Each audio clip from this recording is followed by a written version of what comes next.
Walang pinipili ang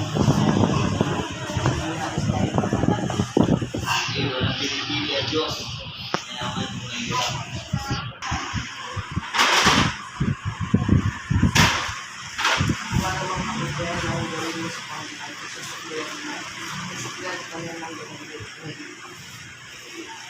Magpapugaling mo sa Panginoon ay sa kanyang iba sa iyo. Okay, meron yan. Ate, paano ang tamang paglito? Ang number one ay dapat ang paglito dahil na hindi ko basta. One, pati mo basta dapat hindi mabasta. Ang paglinigod natin sa Diyos ay hindi lang pagpunta sa ibahan, tapos pag-uwi, ganun na ulit. Dapat ang tawang paglilingkod ay hindi simbahan lamang, dapat kung ano tayo simbahan, kaya hindi tayo sa labas. Paglilingkod ay hindi na sa simbahan, hindi sa lahat ng lugar. Hindi sa lahat ng lugar. Yun yung sinasabi yung hindi pa basta paglilingkod. Ibig sabihin, kung naglilingkod tayo sa Diyos ay sa simbahan lang, ay pabasta yun. Kung sa simbahan lang, tapos sa labas na may hindi, sa school ay hindi, pabasta yun. Ano ba? Number 2, ano pa yung dapat ang paglilingkod natin may tamang layo. Dapat ay may tamang layo. Paglilingkod, may tamang layo.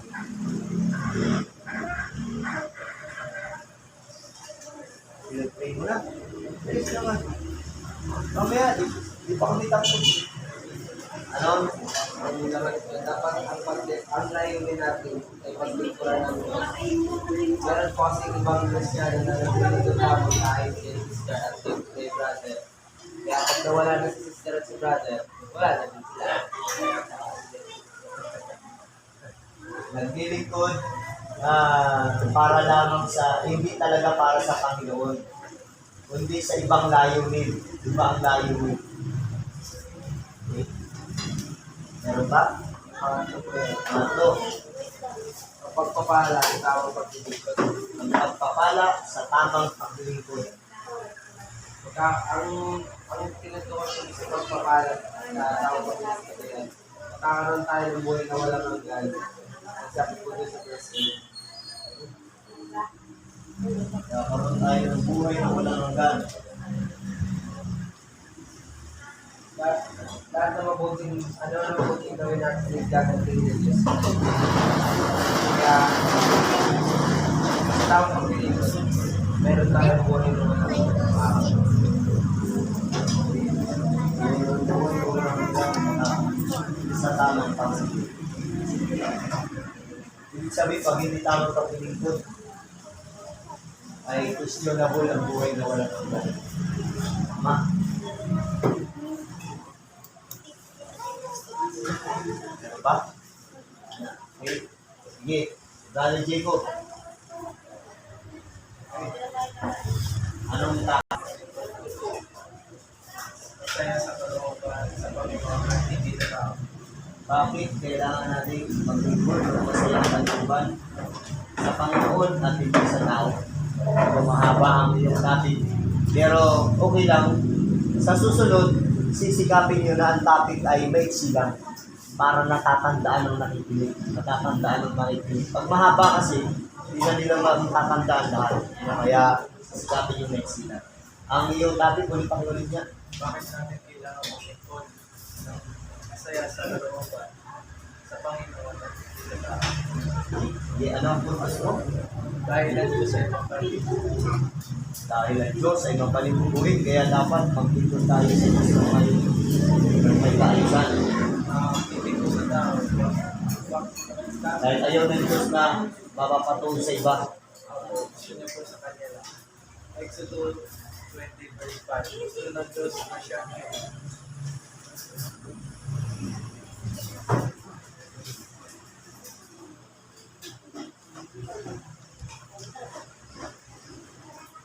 Huwag mong iburan sila kung paglingkuran nila. Pagkat ako ang Panginoon ay Diyos na mapalibig na Tulong ang Napalaw. ang gatong pangisa ng mga magulang sa mga anak. Kasi ang tatlo, apat na salita dahil ang Diyos po, nagpapagpapong po. Ang Diyos ay mapalibubuhin. Kaya hindi Gusto niya po siya lang po ang pagliliburan. Okay, ano pa? dahil nasa Panginoon ang ating ay naman po dahil nasa Panginoon ang ating tunay na lakas at kaligayahan. Dahil nasa Panginoon ang ating tunay na lakas at kaligayahan.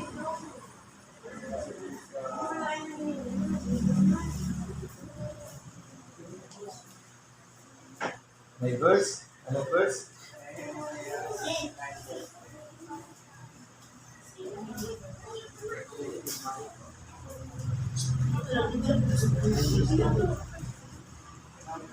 Pagkayoy, kanyang sinabi sa kanila, magsilakad kayo ng inyong lakad, sikain kayo ng taba, magsilakad kayo ng matamis, mga padala kayo ng mga pahapirot sa walang nahihanda sapagkat sa alam ko ay parang sa ating Panginoon. Magpil kayo ng mga mulak sapagkat ang kadalakan sa Panginoon ay iyong kalakas. Ang kadalakan po natin sa Panginoon ay ating kalakas. Philippians 4:13 po. Ang lahat, I can do things through Christ. Ang lahat ay magagawa ko sa pamamagitan ng lakas na paloob sa akin. Binigyan po, ang meaning ko po dito, na kay Jesus po ang tunay na, doon tayo tunay na niligaya kay Jesus. Siya ang nagbibigay sa ating lakas. Ay Jesus matatagpuan ang Binigyan, pag may kagalakan po tayo kay Jesus, binibigyan kaya din po tayo ng parang.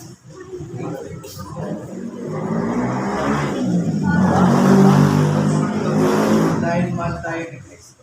dapat tayo ano nga yung topic mo dito? Bakit natin kailangan maglingkod ng masaya sa kalooban sa Panginoon? Dahil mahal tayo. Mahal tayo ni Kristo. Sabi po sa John 3:16, Madama ko ng Diyos. Ang anak ni Jesus. So, pang sino man sa kanya sumampalataya di mapahama kung magkaroon ng buhay na walang hanggan.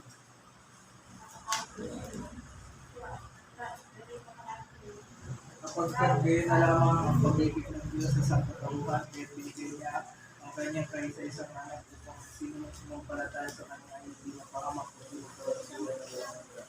Ang Diyos po, mahal po ng tayo ng Diyos. Binigay niya po ang buhay ng kanyang anak para lang sa mga tubos ng aming kasalanan. Sabi po sa Roma 6:23, kabayaran ng kasalanan ay kamatayan po. Kaya hindi naman po kung gano'n tayo kamahal ng Diyos. Kaya kailangan din po natin maglingkod sa Panginoon dahil mahal tayo. Okay? Praise God. Yung Hebreo 13:5-6.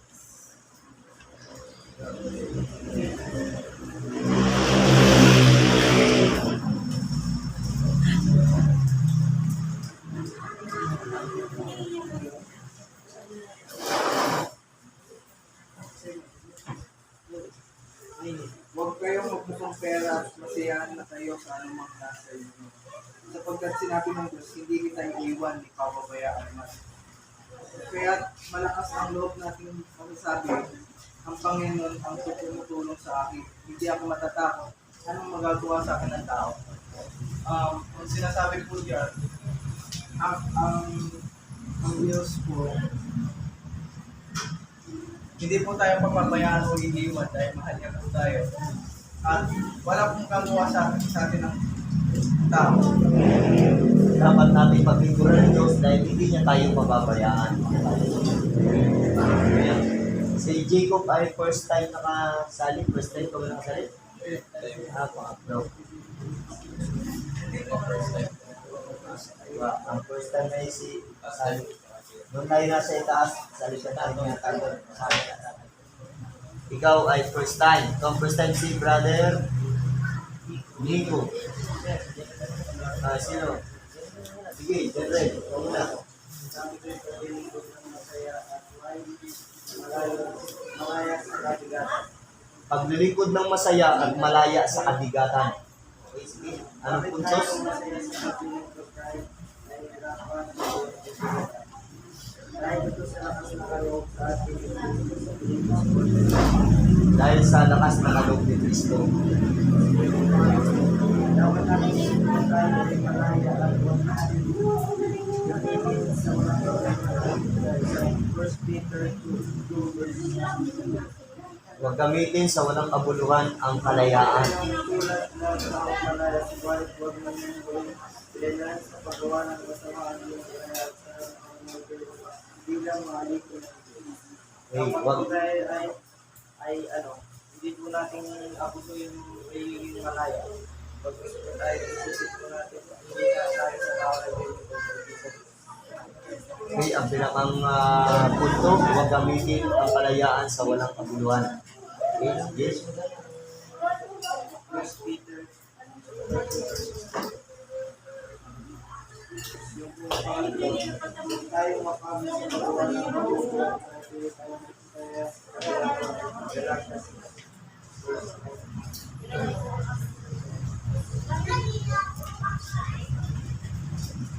kaya po tayo makabot sa paggawa ng nagtitis pagdating ng pagtanbangan tayo ay hindi tayo tayo na po inaani ng pagpapalang hindi tayo susunod sa paggawa ng Ano nga ulit yung topic mo? Maglingkod ng paglingkod ng masaya at mahirap malaya sa kabigatan. So, hindi ka lugi pag naglingkod ka sa Diyos na may paglalaki. Okay, sunod. Brother Jack. Ang topic po yung pagpapahalaga. Dahil lang ako dyan, ha? Okay, sige. Ang topic yung pagpapahalaga. Pagpapahalaga o pagtalima. Sa yung mga po,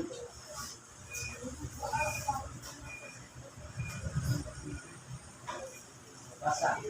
pagpapahalaga kung ano ang sinasabi ng Panginoon.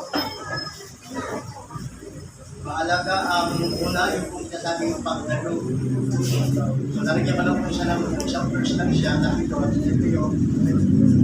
na huwag lang po natin kaligtaan ng bawat pagkakatiko na pagpapahalaga sa Panginoon. Mahalaga, pangalawa yung kung pananalangin.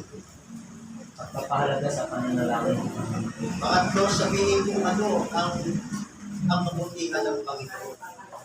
Pagsasalita ng kabutihan ng Diyos. At dapat ng Panginoon. At ipakilala ang Panginoon Diyos. Pagpapahalaga sa ibang. So, ang tinukoy ni Brother Edgar ay bahagi ng paglilingkod. Pagpapahalaga o pagtalima. Pagpapahalaga o pagtalima. Pero Brother Edgar, siguro mas mabuti pagpapahalaga sa pagtalima. Pinakamaganda. Pagpapahalaga sa pagtalima o sa pagsunod. Pagtalima kasi pagsunod yun. Pag sinabing pagpapahalaga o pagtalima, ibig sabihin pinapamili mo siya. Pinapamili mo doon sa dalawa. Pagtatalaga o pagtalima. Pwede kung ang kaisipan mo ay isa yung ibig sabihin mo dalawa. O yun, kung isa ang ibig sabihin mo doon sa dalawa. Pagpapahalaga, pagtalima. Okay yun. Pero pag may punto na pagpapahalaga o pagtalima, ibig sabihin, may pamimili. Kaya, pinakamabuti ay pagpapahalaga sa pagtalima, o kaya naman, o isip mo isa lang, pagpapahalaga, pagtalima. Kasama yung dalawa, isang. Okay? Maganda, may mga puntos. Brother Jonathan, no? Tapos na ba? Tayo bilang mananampalataya, gamitin natin kung ano ang nais ng Panginoon. Una, hanapin niya. Hanapin talaga yung balot ng Panginoon. Pangalawa tayo ay alipin ng Panginoon, hindi ko tayo sa tao. At pangatlo, may gantimpala pa. May gantimpala na merong gantimpala pag tayo po sumunod.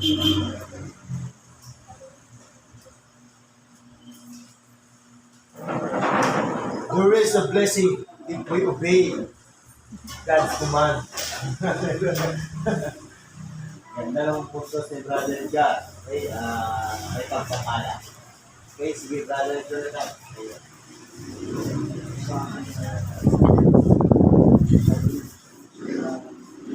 Kayo, ang masaya at katulungan ng para sa Panginoon kayo sa sapagkat ang gantimpala ng Panginoon sa bawat gawa, hindi naman ang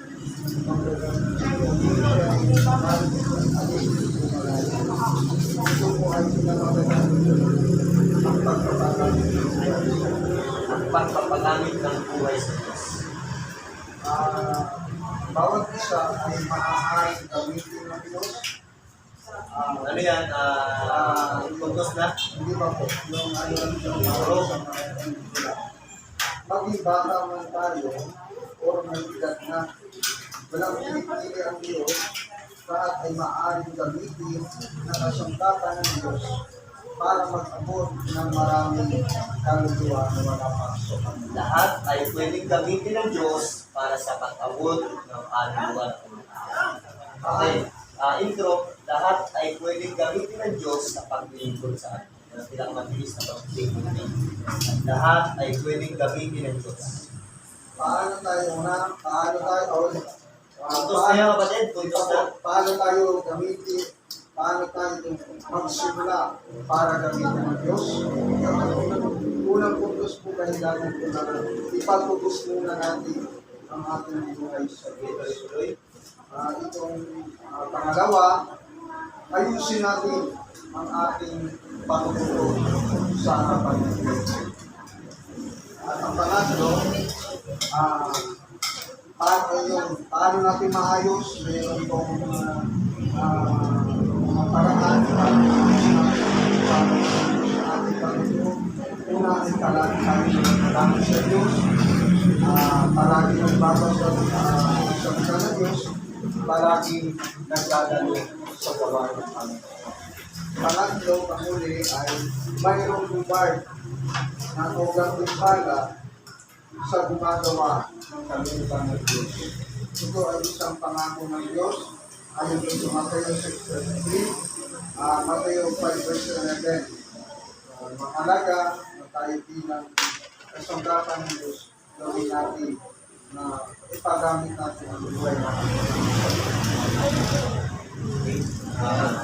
Pero pag-1, pagpapala. Pagpapala sila ng Brother God sa kanilang pangulong-purpose. Isayaw, Brother Jansel, Jansel. Sorry, Jansel.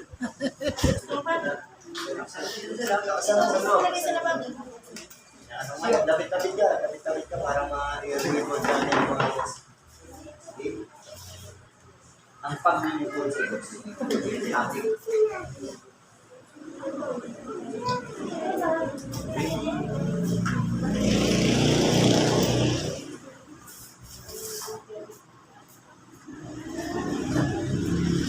Paglingkod sa Diyos na may kasiyahan at hindi galit. Tama ba? Sige, lakasan mo para marinig.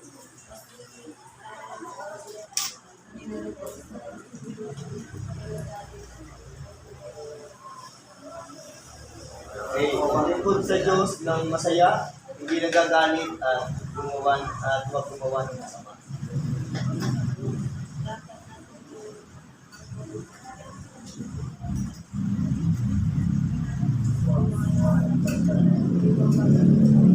Dapat natin gawin ang mabuti para sa ating Diyos. Na naka-address sa Diyos yung lahat ng ating ginagawa. Ano ba? Meron ba? Okay na? Meron siya 2 puntos.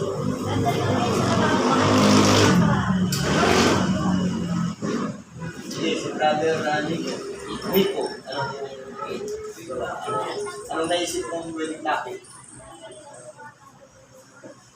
Ang paglilingkod.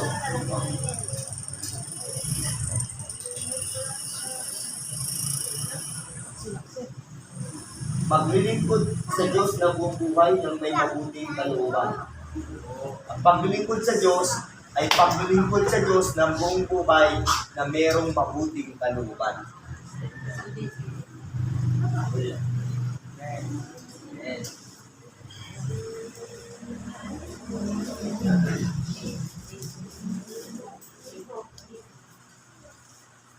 Meron pa? Wala. First time si Miko nakasama ngayon sa sa Buresi. Okay, sige si brother Pastor Rico. Ang isang topic po ay mindset that it's all for God. Isipin na ang lahat ng ito ay para sa Diyos. Isipan na ito'y laging sa Diyos. So, ginawa ko yung topic na yun kasi sabi dun sa verse na pinagtuna natin na sa Efeso 4. Sabi ay, kukunin na ako, sabi ay maglingkod ng may mabuting kalooban na gaya ng sa Panginoon at hindi sa mga tao. So, kasi naglilingkod din tayo sa tao, pero sabi dito, dapat ang kaisipan natin ay kaisipan na ginagawa natin yung nakautol sa Panginoon. So, dahil gano'n ang ating kaisipan, ito yung pwedeng mangyari sa atin. Unang puntos, it enable us to serve anyone. Kapag ang ating paglilingkod, laging nakasentro sa Panginoon, inisip natin na ito sa Diyos, madali nating abutin kahit sino. Kasi minsan, kapag umaabot tayo o naglilingkod tayo, nasa tao tayo nakatingin, kapag nakita natin na yung tao ay hindi mabuti ang ginagawa sa atin, hindi na natin sila paglilingkuran. Pero kapag sentro natin ay ang Panginoong Jesus, ang Diyos, iniisip natin na ito para sa Diyos, kahit paano ginawa ng tao na yun sa atin, kahit minsan mas masakit para sa atin, magagawa natin na paglingkuran sila.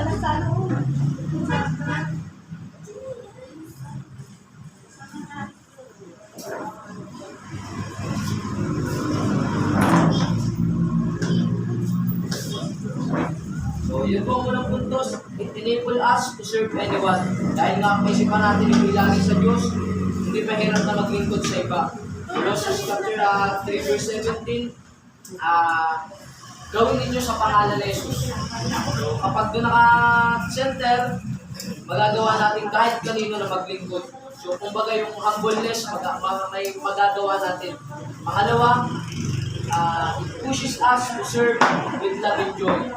So, kapag iniisip natin lagi na ito'y sa Panginoon, makakapaglingkod tayo ng may kagalakan at may pag-ibig. Kasi kung iniisip mo sa Diyos, bakit mo gagawin na walang kagalakan? Bakit mo gagawin na walang pagmamahal? Pero dahil sa Diyos nakasentro, lagi nating malalawakan ito ng pag-ibig na nagmumula sa Panginoon Jesus. So, yun yung pangalawang puntos. Pangatlo, good serving, good rewards. Kapag naglingkod ka sa Diyos, gagantihin ka ng Panginoon dun sa ating text na binasa. Kagandahan lang, kasi sabi doon, kung ano yung ginawa mo, hindi nang babalik sa'yo. Sabi rin sa Galatians chapter 6:7, ano yung tinanim, hindi yung aanihin. Ang kaibahan lang kapag nagtatanim ka ng mabuti, lalo na sa paglilingkod sa tao, dahil naglilingkod tayo sa Diyos, kapag Diyos nang nagbalik, bagamat sabi doon ay kung ano yung ating ginawa, yun din yung gagawin. Ang kaibahan ay ibang umilis ang Diyos sa pagkilos natin. Kaya, higit pa sa ating inisip, ang kayang gawing pagpapalang ng Diyos sa ating buhay at yung tiyak na alam na natin yung buhay na walang hanggan. Yun po yung sa akin. Yeah. Napakaganda mga topic at tayo natututo. Then, share ko lang din yung bilisan natin mabilisan ko yung nagawa. Ang aking topic ay ang pinakamabuting paglingkod. Kasi ang teksto natin ay nagsasabing maglingkod kayo ng may mabuting kalooban para sa Panginoon kayo naglilingkod. So, kung tayo maglilingkod sa Diyos, bigyan naman natin yung pinakamabuti na gagawin lang tayo. At saka isipin natin, ang Diyos naman ang ating pinaglilingkod. Mayroong mga nagamit akong ilustrasyon dito. Katulad yung gumawa nung rebulto ng saan lugar ba yun yung New York. Sa New York, yung pinakamataas na rebulto ron na isang babae na tinawagan si Liberty. Yan. At sa sobrang taas nito, ang nakatawag pansin doon sa isang lalaking nagmasid dito nakasakay sa helicopter. Pati yung ulo sa pinakaibabaw, pati yung pinakaibabaw ng ulo ng rebulto ay nakalagay sa ayos. Tama talagang pagkakagawa. Kumbaga, yung nagawa ng rebulto, hindi niya inisip na tama na yan sa ulo niya kasi hindi naman na yan makikita ng tao. Ito na lang harap, ito na lang mukha, ito na lang kamay, ito na lang paa. Pero kahit hindi na makikita ng tao, ginawa pa rin niya ang pinakamabuti. Kaya, kung maglilingkod tayo sa Diyos, bigay na natin yung pinakamabuti. So una, paano natin magagawang maglingkod ng pinakamabuti? Kung magawa natin yung pinakamabuti, siguraduhin natin na ang ginagawa natin ay naaayon sa paraan ng Diyos. Sa paraan. Kasi kung sa paraan lang natin, magagawa tayo ng kung ano-anong paraan, kung ano-anong way ng paglilingkod. Pero dapat alam natin kung ano ang kalooban ng Diyos. No? Kaya napakahalaga na naka-align sa paraan ng Diyos. Malalaman natin ito kapag tayo umahanap tayo ng pagtuturo mula sa Biblia. Ano yung mga dapat mong gawin? Kasama na rin ang prayer na nagsusumama sa Diyos. So, paano natin magagawang maglingkod ng pinakamabuti? Dapat mayroong katapatan sa lahat ng bagay. Sino nagsabi kanina ng katapatan? Nagbanggit ng katapatan? Maglingkod na may katapatan? Brother Christian, dapat maglingkod ng mayroong katapatan sa lahat ng bagay sapagkat pinalulog na ng Diyos ang aliping tapat. Dahil sabi nga rito, tayo ay maglingkod. Ang tagapaglingkod, alipin, tagasunod. Pinalulog na ng Diyos ang aliping tapat. Matthew chapter 25 verse 21. Sinabi sa kanya ng Panginoon, mabuting gawa, mabuti at tapat na alipin. Nagtapat ka sa kakaunting bagay, pamamahalain kita sa maraming bagay, pumasok ka sa kagalakan ng iyong Panginoon.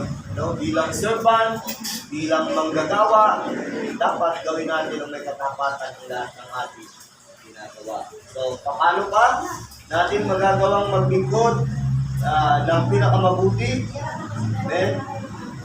Merong kaseryosohang paggawa. Sabi ni Brother General ba yun, may kaseryosohan sinasabi ka rin. May kaseryosohang paggawa. Hindi tayo nagbibiro, no? Sa paglilingkod sa Panginoon.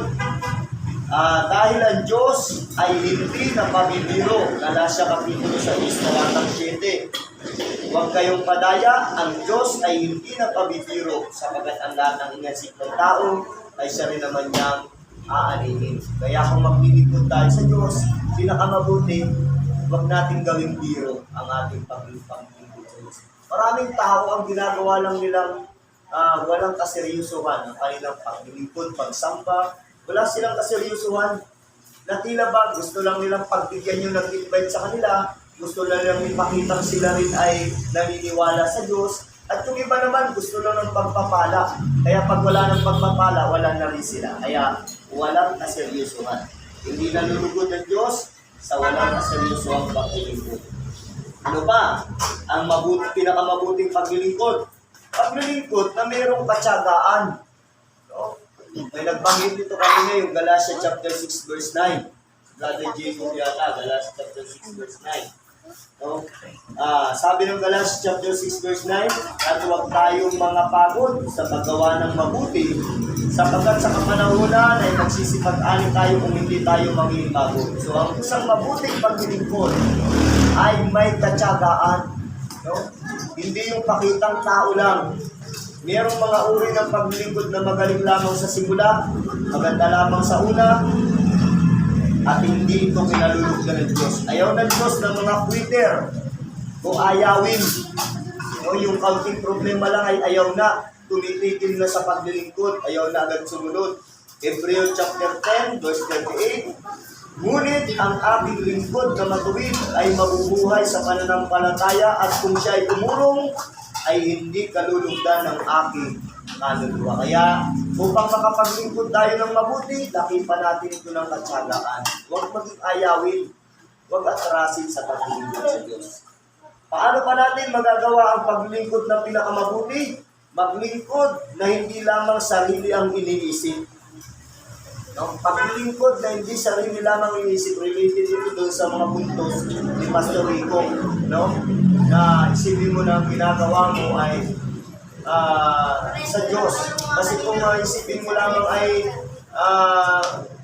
para kung yung ibang tao, di mo na sila abutin kung hindi sa Diyos ang iyong paglilingkod. Ito naman, puntos ko rito, huwag mo lang isipin ang sarili mo. Maraming naglilingkod sa Diyos para lamang makinabang sa sarili. Hindi ito yung pinakamabuting paglilingkod.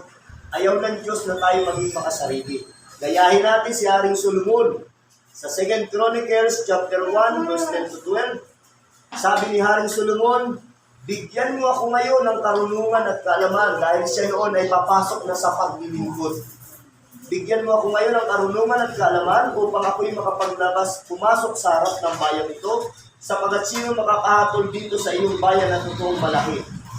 At sinabi ng Diyos kay Solomon, sapagat ito ang suma sa iyong puso, at hindi ka humingi ng kayamanan, pag-aari o karangalan, bubuhay man ng napuput sa iyo, humingi ka kaya ng mahabang buhay, kundi humingi ka ng karunungan at kaalaman sa ganang iyong sarili, upang iyong mahatulan ng aking bayan na aking ginagawan sa iyo na hari. So, karunungan at kaalaman ay naibigay sa iyo at bibigyan kita ng kayamanan at pag-aaral at karangalan ng walang hari na una sa iyo na magkakaroon ng ganyan, sino man o magkakaroon ng gayon pagkamatay mo. Kaya, maglingkod sa Diyos ng pinakamabuting paglingkod. Pangalawa, paano natin ito magagawa? So, mayroon na tayong kaisipan na maglingkod tayo ng pinakamabuti. Tingnan natin, paano natin ito magagawa? Maganda maglingkod ng pinakamabuti, pero kung hindi natin ito alam, ang pamamaraan pa natin magagawa. Una, sumangguni sa Diyos. So, para magawa natin ang pinakamabuti nating magagawa, sumangguni tayo sa Diyos. Kawikaan, chapter 3, verse 5 to 6, tumiwala ka sa Panginoon, na buong puso mo at huwag kang manalig sa iyong sarili kaunawaan. Kilalanin mo siya sa lahat ng iyong mga lakad at kanyang ituturo ang iyong mga landas. So, paano pa natin magagawa? Isipin mo ang lahat ng iyong ginagawa ay sa Panginoon mo ginagawa. So, babalik na tayo sa ating teksto. No? Maglingkod na may mabuting kalooban na gaya ng sa Panginoon at hindi sa mga tao. No? Hindi nito tinutukoy na huwag na tayo maglingkod sa tao. Kukulit ko yung kay Brother Jacob na ginawang mensahe. Sabi ni Brother Jacob sa kanyang mensahe, sa kanyang topic, maglingkod sa Diyos lamang at huwag sa tao. Medyo may punto siya ron na pagsamba para sa Diyos lang. Pero alalahanin natin na meron din tayong mga ginagawa ng paglilingkod sa ating kapwa.